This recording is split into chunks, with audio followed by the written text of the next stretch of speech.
far from being a secondary element in Gramsci's writings, as some scholars have asserted, the category of Caesarism displays a complex and rich phenomenology. Furthermore, I argue that it's placed at the crossroads of many key concepts of Gramsci's political thought, such as hegemony or passive revolution. As a consequence, looking at them from the point of view of Caesarism offer a new insight into them too. So let's start. Just let me a moment, I want to share the presentation. Okay, let's do it this way. Okay, so the concept of Caesarism, alongside its twin category, that of Bonapartism, describes, roughly speaking, an autocratic system of government in which the figure of the leader towers. First elaborated in 19th century France, in the second half of the 19th and up to the beginning of the 20th century, the Caesarist model had a great success among intellectuals of various origins, and it was used to analyze a wide variety of historical and political situations. These applications became particularly popular after the First World War, as major changes took place on a social, economic, and political level. The usage was of particular importance in the Marxist milieu, where this concept, combined with the formula of the balance of class forces, found widespread diffusion, especially among heterodox Marxists. In this context, the Gramsci revival is unique. If Gramsci is not alien to contemporary discussions, from his precursor articles onwards, he demonstrates a specific interest towards the topics of political legitimacy and autocratic rule, and more specifically, towards the issue of Caesarism. As I have argued, the main point of his rereading is the relationship with the Marx text of Déthié Bemé, an important term of comparison from the early 20s onwards, which play a crucial role in orienting Gramsci towards a new interpretation of the Caesarist model. Just wait, I noticed that I'm not sharing very well the presentation. Moment.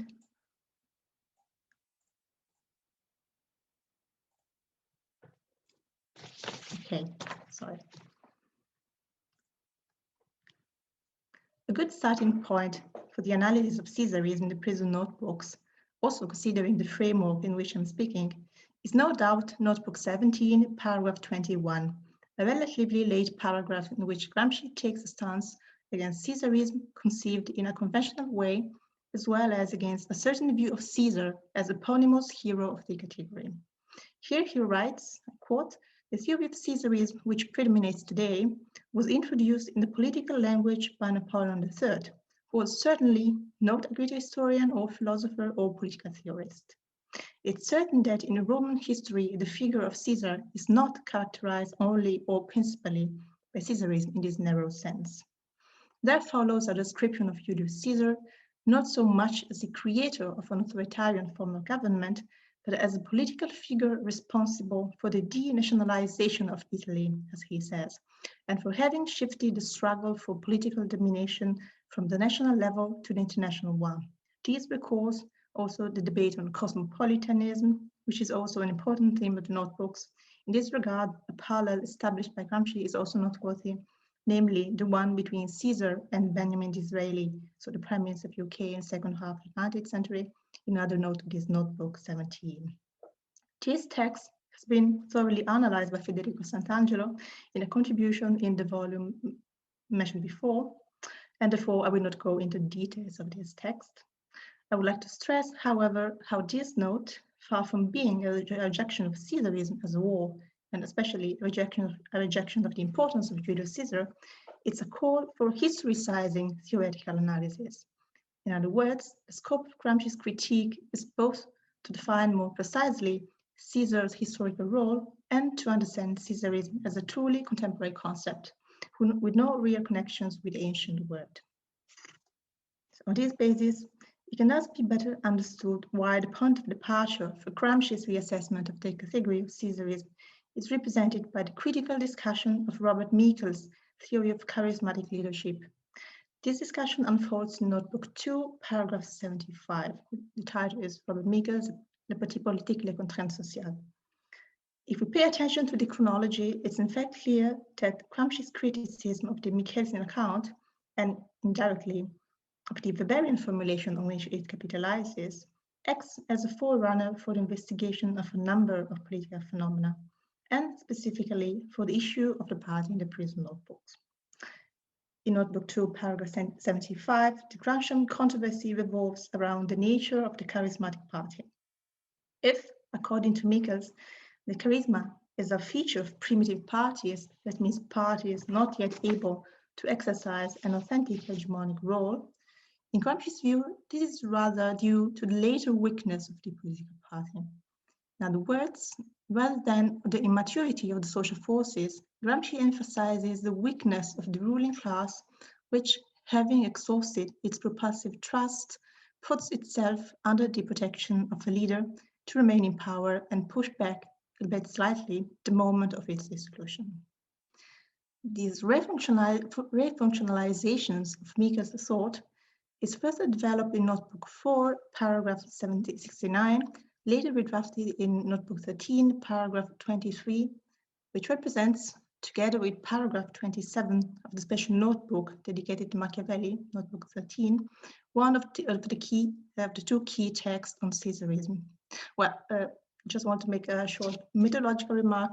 As you surely know, working on Gramsci's text implies dealing with a number of historical, philological, and chronological problems.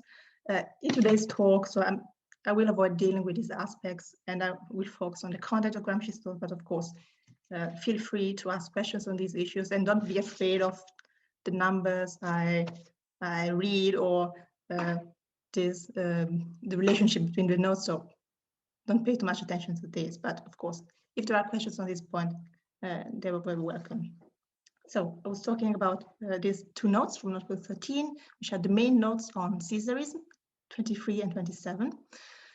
Here he gives a crucial definition of Caesarism, and he writes, when the crisis does not find this organic solution, an organic solution, but that of the charismatic leader, it means that a static equilibrium exists. It means that no group, neither the conservatives nor the progressives, had the strength for victory, and that even the conservative group needs a master. So Caesarism seems therefore to describe what I would call a returning primitivism, a form of anachronism that hides a profound crisis of the political system itself. Furthermore, unlike Michels' theory of charismatic leader, whose meaning, at least in Gramsci's reading, is clearly negative, Gramsci's Caesarism appears already here as a vox media, a neutral concept that can be oriented both progressively and regressively. The origin of this duplicity has to be found in the reference to the Marx-inspired model of the balance of the class forces, which underlies the concept of Caesarism. I will argue that the model of the balance represents a sort of incunabulum of that of the relations of force, later extensively developed in the notebooks. In the framework of the Gramscian analysis of the situation, as the title of paragraph 17 of Notebook 13 reads, the balance formula defines a peculiar situation of political stalemate, opening the way to reflection on the nature of political crisis and on their potential outcomes. The main element here is a certain fixity of the picture, defined by Gramsci as mortal, or better, catastrophic, with a significant resemantization of the Comintern formula of the crisis of the capitalist system. In its various formulation, the reference to the model of the equilibrium is therefore functional to the description of the context in which Caesarism takes place. The existence of two equally strong and opposed formations gathered around the fundamental forces, bourgeoisie and proletariat, engaging a fight to the death with the opponent. The only solution to this stalemate is the breaking of the legally constituted order and the adoption of an arbitrary solution embodied by the Caesar, means by the political leader. This apocalyptic scenario has not to be taken literally, though.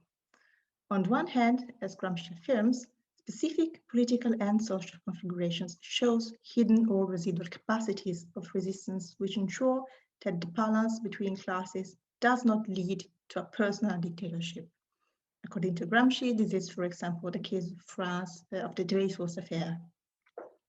On the other hand, Gramsci's distinction between marking an epoch and lasting must be taken into account, fare epoca and durare in Italian. The subtle but crucial distinction echoes significantly the reflection on the two methodological canons inspired by Marx's 1859 preface to the contribution to the critique of political economy, suggesting that the threatening perspective of the social and political catastrophe is neither automatic nor imminent, but rather tendential or perspective.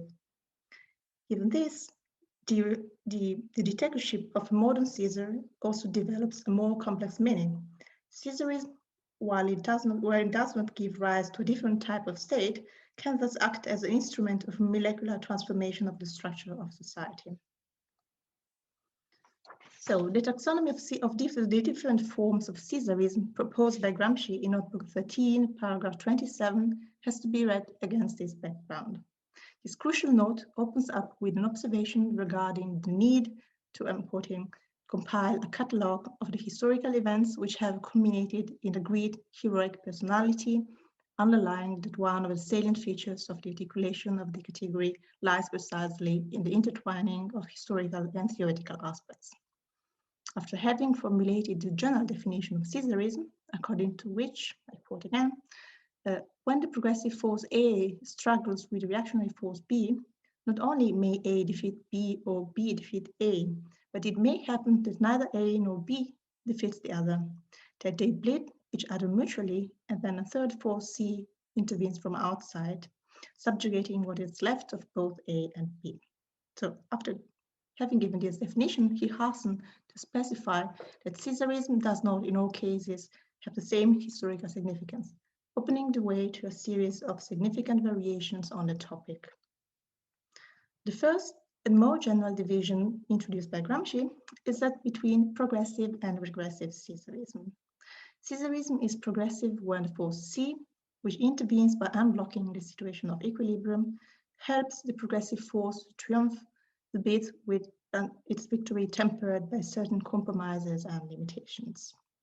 Caesarism is regressive instead, I'm quoting again, when its intervention helps the reactionary force to triumph.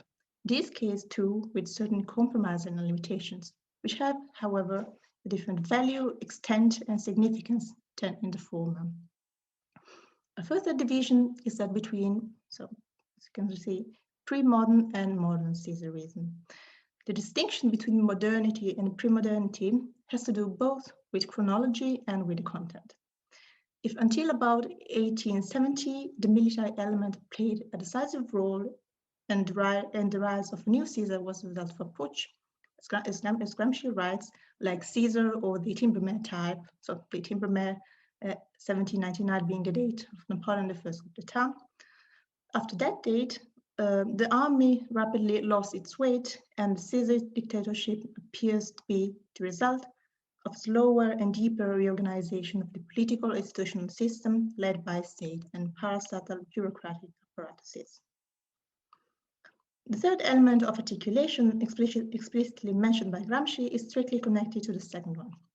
Given that both pre-modern and modern Caesarism originates from a situation of equilibrium between the classes, in the modern world, this situation has tragic implications, since far from being resolved thanks to the intervention of the Caesar, the equilibrium with catastrophic prospects occurs not between forces which could, in the last analysis, fuse and unite, albeit after a wearing and bloody process, but between forces whose opposition is historically incurable and indeed becomes especially acute when the advent of Caesar's forms,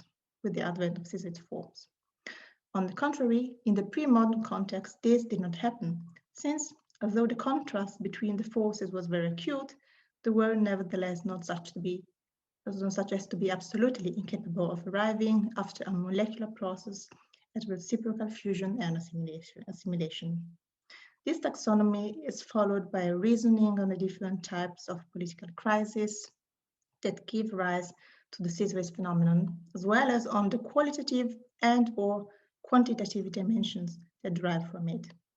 Caesarism can be the result of a necessary insuperable organic deficiency, it means organic crisis, or of a momentary political efficiency.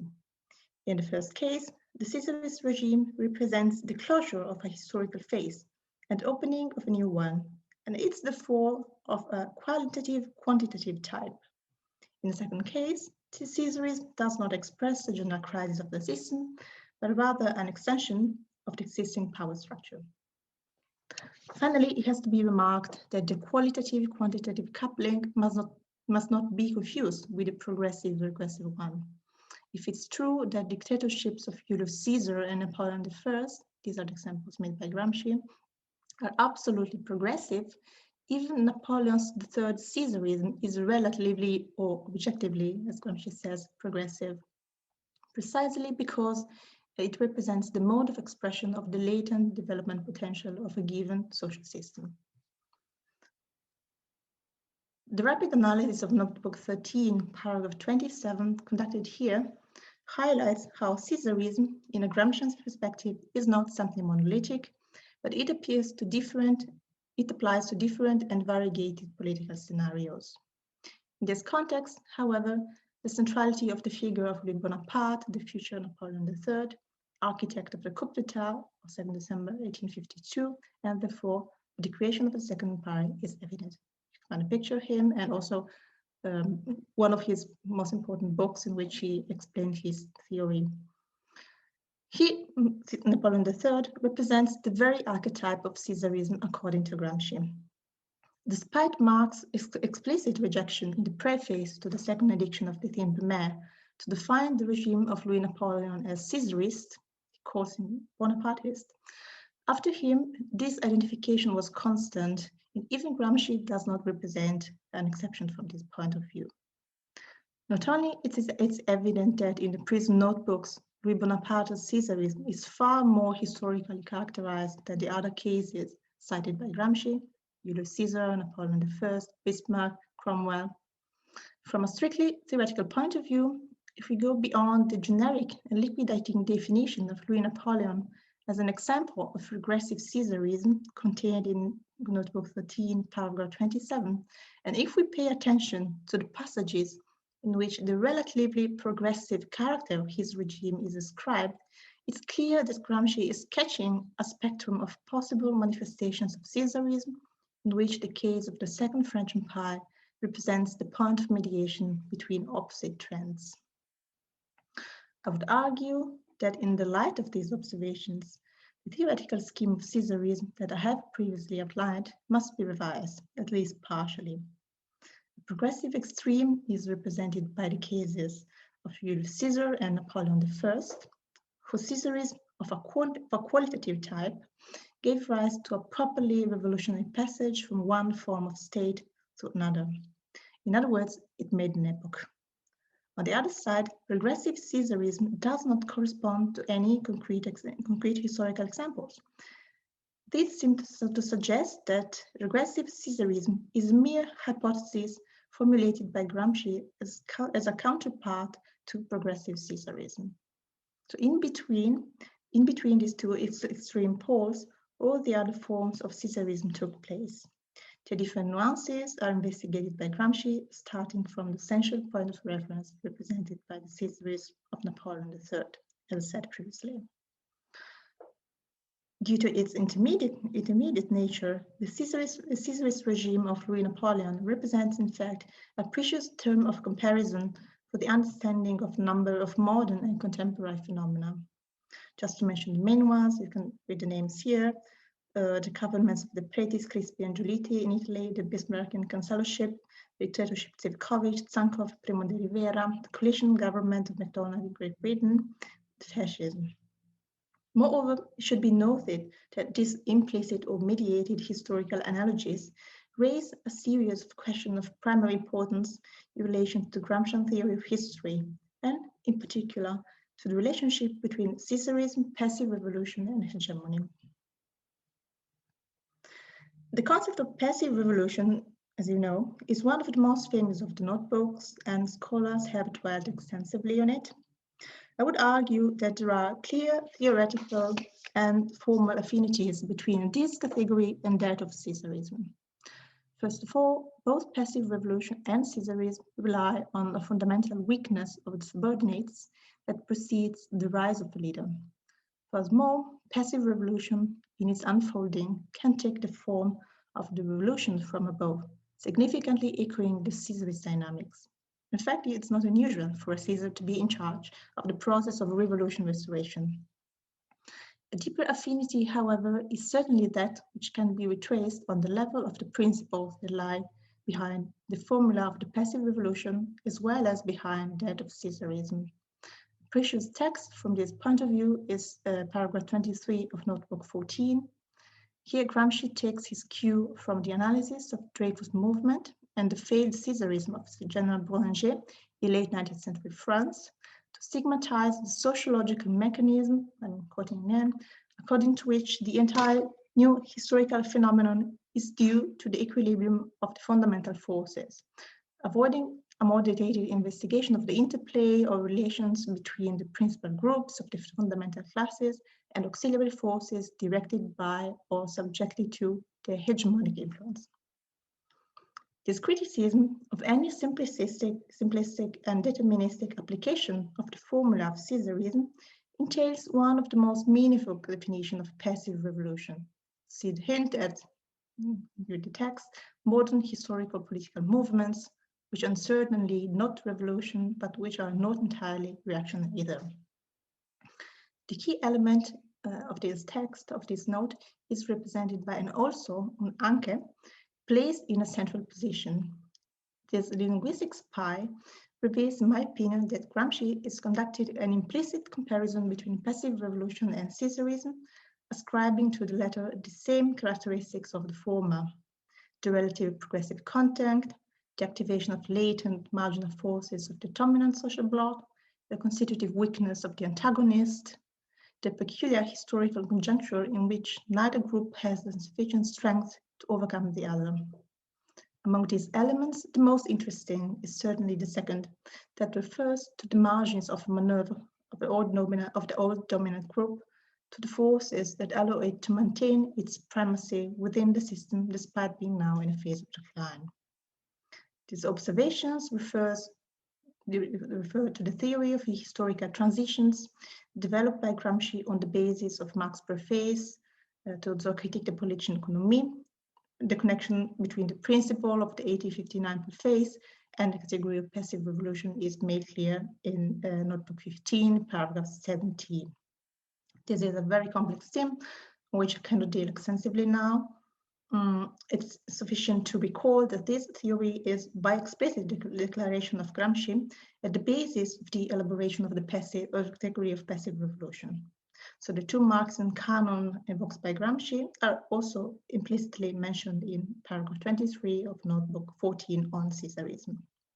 This represents, in my opinion, the most effective demonstration of the fact that the category of Caesarism and that of passive revolution belong to the same framework of historical theoretical analysis, revealing the same intellectual root. The impression is that there is a partial overlap between the categories of Caesarism and that of revolution restoration, insofar as both describe a situation in which, for the fact that progressive and regressive elements are closely intertwined, historical development is anything but simple and linear. The category of Caesarism also evokes the question of the organic crisis or crisis of hegemony or crisis of authority, according to different expressions used by Gramsci. In short, it's an issue of understanding when and why the transition from one historical political configuration to another takes place, and above all, what happens in the critical moment in which the old is dying and the new cannot be born. Differently from contingent crises, organic crises are the result of structural weakness of the political system. The crises open when social classes become detached from their traditional parties. In other words, the traditional parties in that particular organizational form, with the particular men who constitute, represent, and lead them, are no longer recognized by their class or fraction of a class as its expression. That was quoting from paragraph 23, Notebook 13. Although external elements certainly play a role in bringing about a collapse, the main cause of the organic crisis has to be found in a deep and lasting crisis of authority of the ruling class and of its leadership. It's precisely this lack of directive capacity by the executive group, that defines the crisis of hegemony, which therefore represents a particular aspect of the more general phenomenon of the crumbling of a given historical bloc. This process, if it's characteristic of all the phases of transition from one historical epoch to another, is clearly tailored on the contemporary epoch by describing the decline of the bourgeois capitalist domination after the expansive movement which characterized the 19th century. Indeed, in the 20th century, the crisis is organic to the highest degree, while in previous historical phases, an organic solution to the collapse of the old system was already ready. In the contemporary age, this does not occur, and the crisis appears very radical and profound, potentially catastrophic. When the crisis does not find this organic solution, but that of the charismatic leader, it means that static equilibrium exists, whose factors may be disparate, but in which the decisive one is the maturity of the progressive forces. It means that no group, neither the conservatives nor the progressives, has the strength for victory, that even the conservative groups needs a master. See the Tinbermer of Ribbon Apart. I had already quoted this passage, but here in a more extended version, and you can see also an interesting reference to the Tinbermer. In this context, the equilibrium formula and therefore the Caesarist model assumes great importance, describing the situation of siege, which after 1870 and especially after the First World War characterizes a social-political framework. In other words, Caesarism represents a key to reading modernity as such. Quoting from paragraph 138, notebook 6, in politics, the siege is reciprocal, whatever the appearance is. The mere fact that the ruling power has to parade all key resources reveals its estimate of the adversary. This kind of observations open the way to more general considerations on the form hegemony is assuming in the contemporary world. First of all, the distinction between a classical pre-1848 or Jacobin conception of hegemony and a modern post-Jacobin conception of it should be recalled. As Francesca has aptly stressed, in the contemporary world, in addition to constituting a means of mobilization and involvement of the masses, hegemony is also, and above all, an instrument to control them, a way to prevent the emergence of an autonomous initiative of subordinate groups.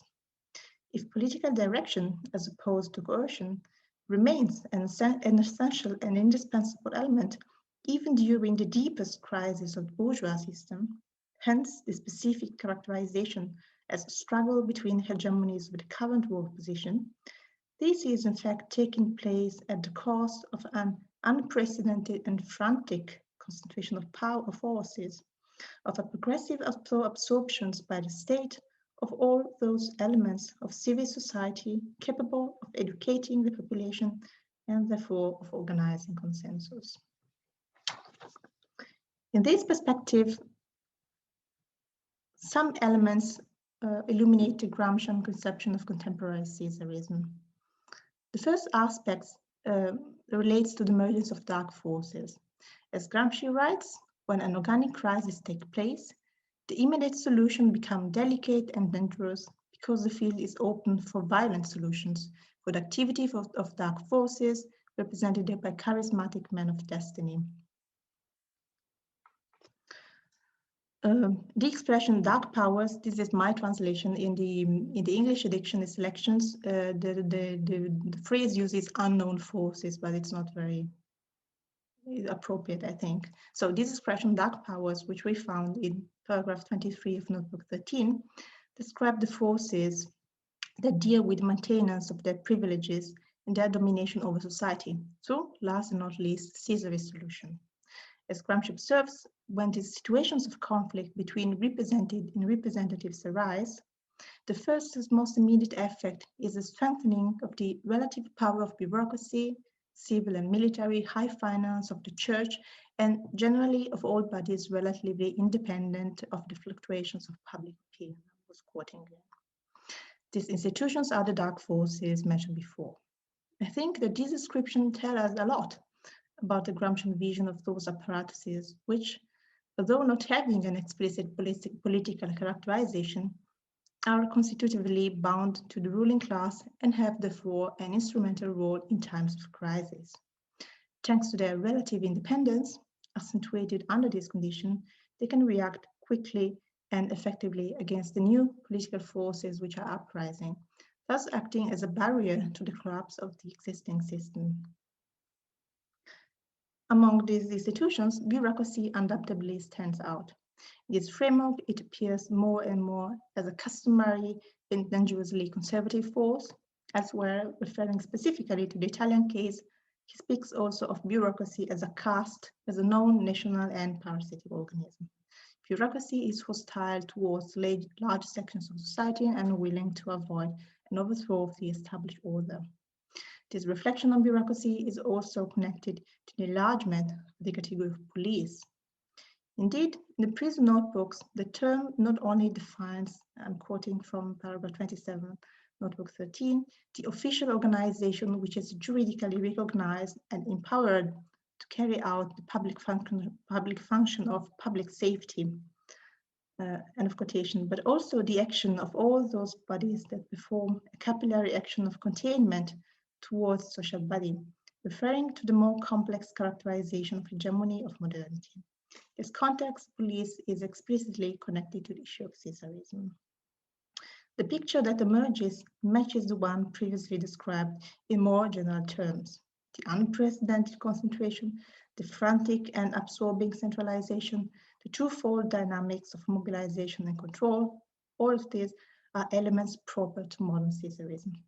It follows that an analysis of the post-war historical political context in a Caesarist key is not only possible, but also necessary. Modernity is therefore described as the new and more decisive war of position, or as culminating phase of the historical political situation in which the forces face each other in a reciprocal siege, which, once resolved in favor of one of two parts, is resolved definitely. From this point of view, modern politics and Caesarism as its expression appears as a totalitarian phenomenon.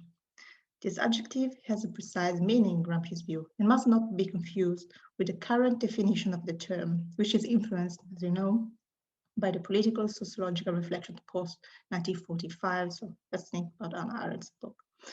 In the notebooks, totalitarian is first opposed to partial, describing all those conceptions of the word that aspire to universality. And it's interesting to remark that we don't find the name totalitarianism, but only the adjective. More generally, the term totalitarian describes the contemporary social-political situation, the regimes that are following the organic crisis in response to the new needs that it has brought out. Totalitarianism, so understood, implies a general reconsideration of the relationship between state and society, as well as of the party as architect of this transformation.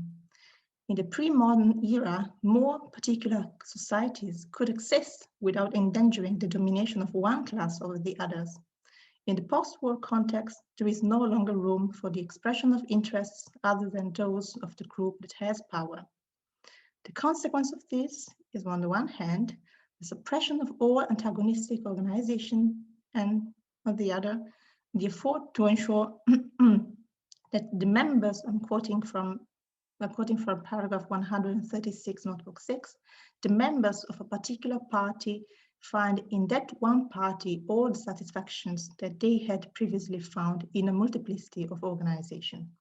So, civil society is merged, is crashed on political society, and the totalizing character of the state emerges. In this context, the party is the keystone of the system, the center of new post-war order. It has occupied the place that before the advent of parliamentarism belonged to the crown, making its prerogatives its own.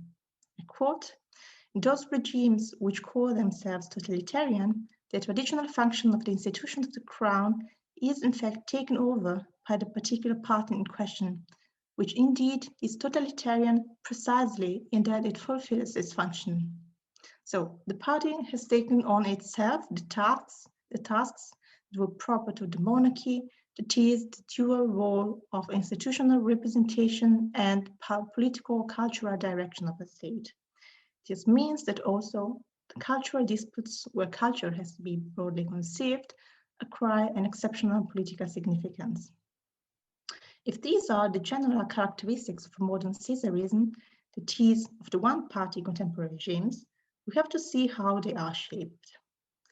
If totalitarianism, as well as Caesarism, is a neutral term, representing itself only a pure methodological description, it's in fact the direction in which the party's police function is exercised that defines its progressive or regressive character. In the first case, the state government defends the interests of the reactionary social elements in difficulty and has a conservative character. In the second case, it helps the progressive groups and plays a supporting role in the revolutionary process and in the construction of the new socio-economic system that follows it. However, translating these theoretical remarks into concrete historical observations is less simple than it may seem. Gramsci's judgment on the totalitarian system of his time, so fascist Italy and Soviet Russia, is complex and articulated. Neither system can be reduced to labels, however refined and elaborate. Furthermore, Gramsci's goal is not to establish a simple confrontation or contrast between Italy and USSR. His aim is rather to understand what's really happening in these two totalitarian countries beyond superficial similarities or differences.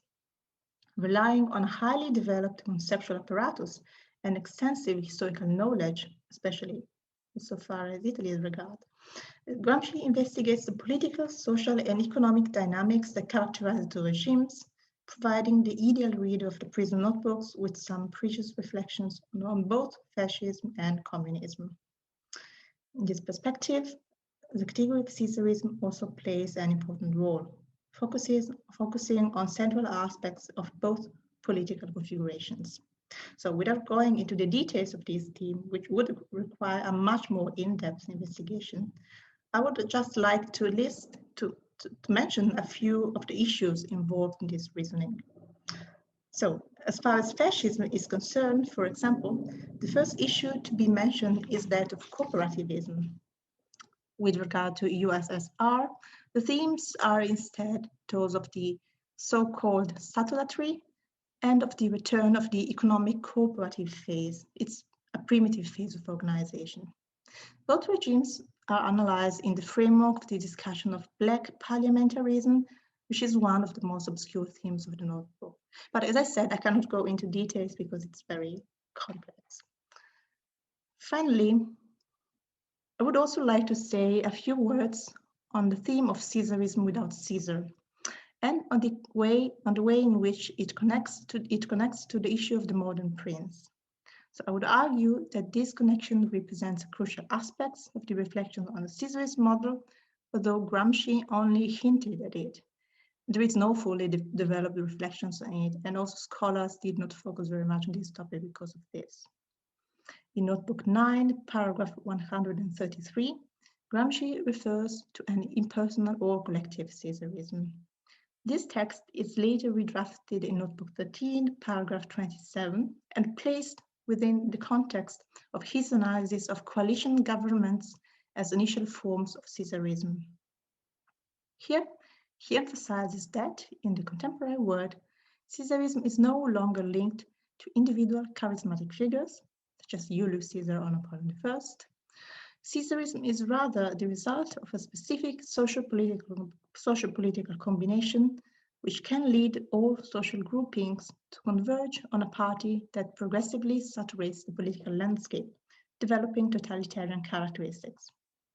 It is in this sense that it should be interpreted the affirmation according to which a Caesarist solution can exist even without Caesar, without any great, heroic, or representative personality. These observations are linked to Gramsci's analysis of the collective dimension of political modernity, whose subject is precisely the collective man. In this sense, the reflections he develops in Notebook 7, paragraph 12 on men as mass, as the title says, are very important. Even more relevant, however, is paragraph 21 of Notebook 8 on the myth prince. So this is one of the most famous notes on the modern prince, later taken up in Notebook 13 and used as opening text of this notebook. Here Gramsci says that while every charismatic solution is defensive and aims to restore and reinforce a dispersed collective will, the organic and collective action carried out by the modern prince is creative and progressive.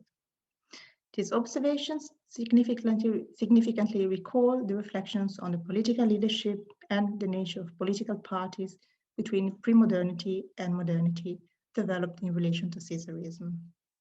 In short, it can be assumed that the reflection on the Caesarist model and that on the modern prince mutually influence each other, contributing to the overall development of Gramsci's political thought. That said, it's also interesting to observe that if the political party can become a new prince, it can also transform itself into a Caesar, and it did, as history has shown. In modernity, Caesarism must therefore be interpreted as a party Caesarism, as has been highlighted in the course of this analysis. Totalitarian Politics is an updated version of 19th century Caesarism, in which one-party government replaced the individual dictatorship. This does not mean that there is no longer any space for charismatic figures, though. Their role must be reassessed and contextualized within the new social and political situation. There is no radical opposition, but coexistence between the two forms of Caesarism, so individual and collective, as the case of Italian fascism clearly demonstrates. If, in fact, Gramsci is very aware of Mussolini's charismatic attitude from the 20s onwards, in the notebooks, the Duce's charismatic dictatorship is depicted as a part, albeit an important one, of the radical transformation pursued by fascism in Italy. Individual Caesarism therefore contributes to the development of party Caesarism. So, this investigation could go further on, but I hope that have provided you with a sufficiently detailed account of the Gramscian conception of Caesarism and of its complexity and richness. The scope of my talk was indeed to show you that Caesarism is not a mere label superficially connected to the figure of Julius Caesar, but on the contrary, the Caesarist model represents an important element of Gramsci's thought, which is indeed connected to his reflection on the interregnum in which the old is dying and the new cannot be born. In particular, I aim to demonstrate that there isn't a unique form of Caesarism, but a variety of Caesarisms, so see my title, whose analysis allow Gramsci to interpret the late 19th century, early 20th century crisis of the system and advance of new forces through unprecedented social political forms. In this framework, Caesar becomes a universal figure which evokes the issue of political leadership and legitimacy. To conclude, we can argue that placing itself at the crossroads of the lines of development of different categories of Gramscian thought, as we have seen, passive revolution, modern prince, war of position, but also direction, coercion, consent, and so on, placing at the crossroads of these categories, the Caesarist model allows us to cast a significant glance on the reflection of hegemony as broader category by stressing its being always in progress. To a broader extent, this highlights Gramsci's thought not only to interpret past socio-political contexts, but also to lay the foundation for an overcoming of his present living conditions by showing therefore a truly dramatic and revolutionary character, which makes the prison notebooks such a fascinating reading up to our age. Thank you.